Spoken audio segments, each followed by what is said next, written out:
Hi, I'm Tony Ruggiero, host of the Dewsweepers for over a dozen years. For a dozen years, I've had the best seat on the lesson tee here as I sat and listened to the world's greatest teachers, the world's greatest mental coaches, fitness experts, equipment experts. Anything you needed to play better golf, I was able to bring to you each and every week on PGA Tour Radio. And more importantly, all of these guests, the very best from around the world of golf, were a huge influence on me and my teaching career and shaped everything that I believe today as I help folks play better golf here in the Dewsweeper Dome. I want to take this chance now as the Dewsweepers moves on and changes shape and changes form and bring back to you some of my favorite teachers, players, and guests. And hopefully you'll enjoy this opportunity as we bring you the lessons from the legends, the best segments that I've found as I've gone back through these dozen years, and I bring them back to you in the form of this Dewsweepers podcast. I hope you'll enjoy. And if you hear something you like and you want to reach out to us, or you want to go ahead and find out more instruction and see some of our instructional videos, go to dewsweepersgolf.com. That's dewsweepersgolf.com. Or you can always find me on Instagram as The Dewsweeper or Dewsweeper Golf on Twitter. I hope you enjoy this instruction. I've enjoyed the past dozen years with you each and every week, helping each of you play better golf.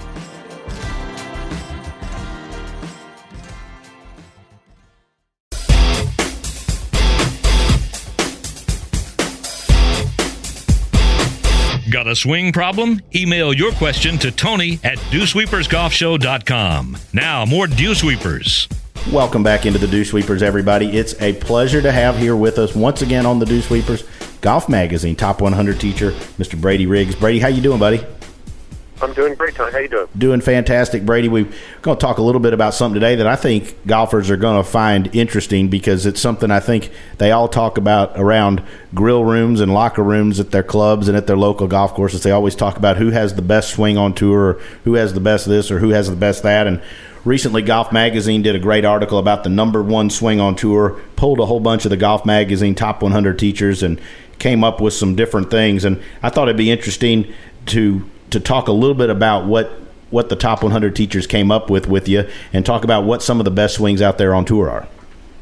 Sounds great to me. Okay. Let's go ahead and start, if you don't mind. Let's start with setup. The number one setup was Adam Scott, if you don't mind. Brady, talk a little bit about what's so great about setup with Adam, what makes it so good, and why the average golfers out there should replicate his setup. Well, you know what's interesting about Adam Scott's setup is that it has changed over the last year, and is the very reason why he's actually playing better now than he did in the previous 2 or 3 years where he really, really struggled with the ball striking. A couple of years ago, everybody liked his setup then too, but his head was abnormally sort of stuck up in the air. His chin was almost too far away from his chest in the setup, and it really messed with his posture. And if you looked at Adam Scott's head, a lot like Tiger's criticized for all the time, it would drop significantly during the swing into a more neutral position during the backswing and then even lower through impact. And Scott's made a great adjustment in that he's allowing his chin to be a little closer to his chest now in the address position, which makes his head not have to move so much during the swing. And it's really helped out his ball striking. He's just gotten a lot more consistent over the last year, and I think he's back to being a world threat again instead of somebody who is missile attacks.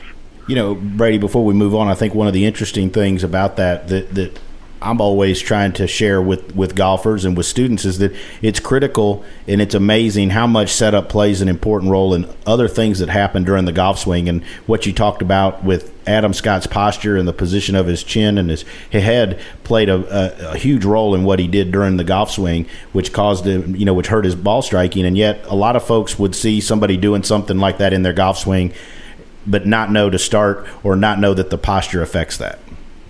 Sure. I mean, people want more glamorous things to work on, right? I mean, they want to deal with hinge or lag or, one plane, all the wonderful things people get stuck on, when most of the time they'd be so much better off if they just focused on the things in the beginning that lead to good mechanics, posture, ball position, alignment, width of stance, all those little things that add up into creating the path and the shape of your swing. But they try to skip A and go to Z, and that's where they get messed up. Brady, we're going to move on from Adam and from setup. Let's talk about the number one backswing was rated Anthony Kim. Talk about what's so good about Anthony's backswing and, what should people look at when they're looking at Anthony's backswing? Anthony's backswing, I'd say, would be a great swing to copy for younger, more flexible, athletic players. I think it's a horrific swing for people to copy that are, your average 40 to 50-year-old guy who's, maybe not in the greatest of shape, not super flexible. And the reason I say that is that Anthony has a lot of lateral motion in his takeaway and very little hip rotation. And he's able to do that because he's very flexible and he can still create enough turn with his upper body to get the club set properly at the top. But it's really difficult for the average player to look at Anthony's backswing and try and copy it because they need to turn their hips significantly more to get the club in a position to come from the inside enough coming down. And, I've seen Anthony hit probably 3,000 or 4,000 balls over the years on the range. And it's something he's always had in the swing is that lateral motion. And it's interesting how some swings are great for people to look at and try and emulate, and other ones aren't. And even though it was voted the best backswing, and I think it's a fantastic backswing because the club's in such great places, I think it'd be a very difficult one to copy for the average guy. Brady, when you think about a golf swing, not to get off of the article, but a backswing for the average guy, going along the lines of what you just talked about, is there one that comes to your mind that you might show the 40-year-old guy that doesn't have that flexibility and athletic ability?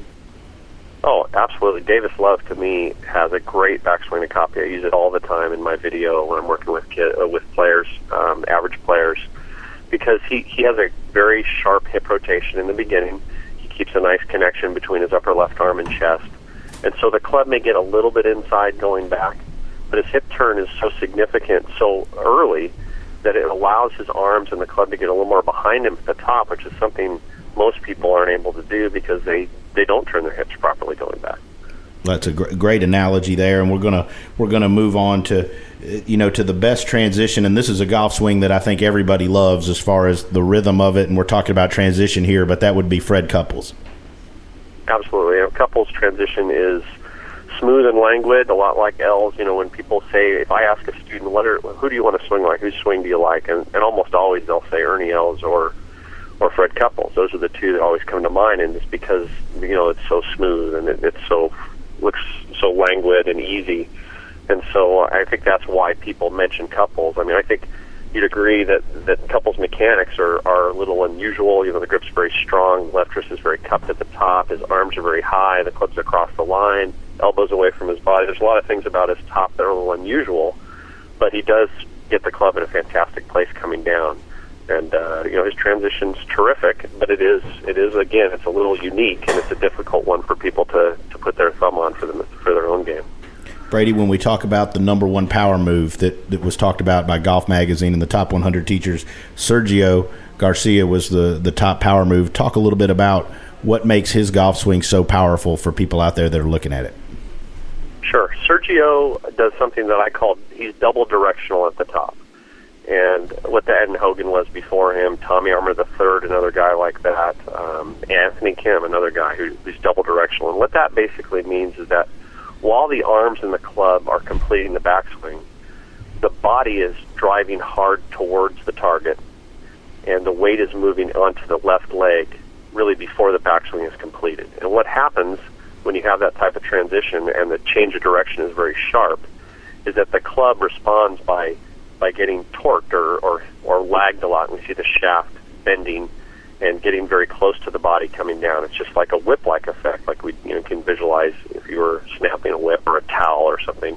As you're moving one direction and the club is going the other direction, it ends up getting very close to you. And as it gets close to you coming down, it's able to really explode through impact. So that wider kind of big backswing, sharp change of direction, bringing the club down close, creates a ton of speed. It's a great move, but again, it's not an easy move for the average guy. Moving along and talking about the number one impact position, we're going to talk about Tiger Woods. Brady, what is it that makes Tiger's impact position so good and one where the top 100 teachers would say that he has the best impact position? Well, I think it's because Tiger's Tiger. That's why he's voted into that number one spot. I think he'd be kind of foolish not to consider him up there for sure. But, Tiger does some things, again, that I don't think are great for the average player. His hands are very high at the bottom. His right shoulder's very low. His hips are rotated really hard. All difficult things for the average guy to do. Tiger does a fantastic job of getting the shaft leaning forward at impact, which all great players do. And that's the number one thing you want to see out of a player through impact, is that the shaft has a little forward lean in it, which makes sure that the hands stay in front of the club head through impact. Tiger's move has gotten a little worse. I think we'd probably agree over the last year or so, as he's been struggling mightily with hitting the ball consistently. But it's dynamic and it's athletic, but it's also, it has a few issues with it. I'd rather see the hands a little lower at impact, the right foot on the ground a little bit more, the hips not quite as rotated, and the shoulders a little bit more parallel to the horizon through impact, personally, because I think it leads to more consistent ball striking. We've got about a minute left here, Brady, and let's finish up with what the best overall swing, and I love this golf swing, and I think a lot of average golfers love this golf swing too, and that is Steve Stricker's. Sure. Stricker's cool. He's 83rd in greens and reg, so his numbers aren't fantastic tee to green. But the thing that Stricker does, I think, which a lot of people should copy, is that there's not a huge descending blow in that swing. He's able to shape his downswing and keep the club attacking on a shallower angle. That absolutely helps the driver. It makes it more consistent. He's able to keep the ball in play, hit a little bit of a draw, all the things that most people really struggle with. But it also helps the wedges. When you're not descending too hard, the leading edge doesn't work into the ground as much, and it's just easier to hit those wedge shots, especially the in-between wedge shots. When you miss them, they're not awful.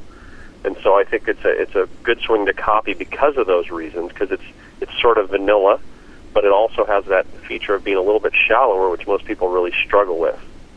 Brady, some great information and great insight to the best swings on tour, as voted on by Golf Magazine, and appreciate you coming on the show as always. And again, we'll look forward to catching up with you real soon as we talk about some more things that can help the average golfer out there play better golf.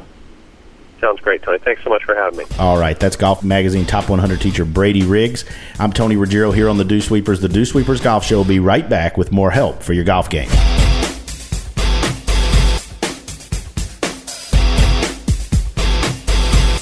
No three putts now. Tony's coming right back on the Dewsweepers Network.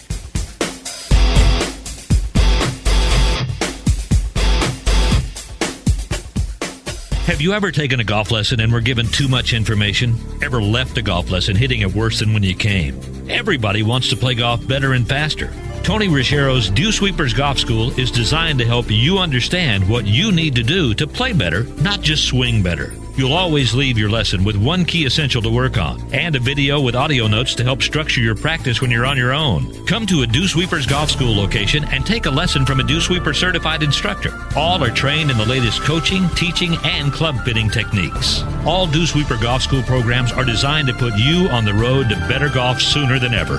Dewsweepers Golf School instruction is available at select Edwin Watts golf locations, or find out more by going to dewsweepersgolfshow.com. Call 800-203-4885 for information on instruction or fitting at Tony Ruggiero's Dewsweepers Golf School. That's 1-800-203-4885. Tony Ruggiero's Dewsweepers Golf Schools, designed and engineered to help you play better golf. If you're a golfer, you probably know Cleveland Golf for their wedge, the number one wedge in the game of golf. The CG15, with its laser milled face and patented zip groove technology, has the maximum dimensions allowed under the current rules of golf. The zip grooves act like tread on a tire and help channel away moisture and debris away from the face to help you improve contact and spin. Over 70% of the shots played in a round of golf are from within 120 yards. Recovery and precision have a direct impact on scoring. Players need the best selection of wedges to handle these shots. The Cleveland Golf CG15 wedge. For the vast majority of golfers, you'll be allowed to play these grooves until 2024. Cleveland Golf, however, will have to quit producing these CG15 wedges with zip grooves at the end of the year.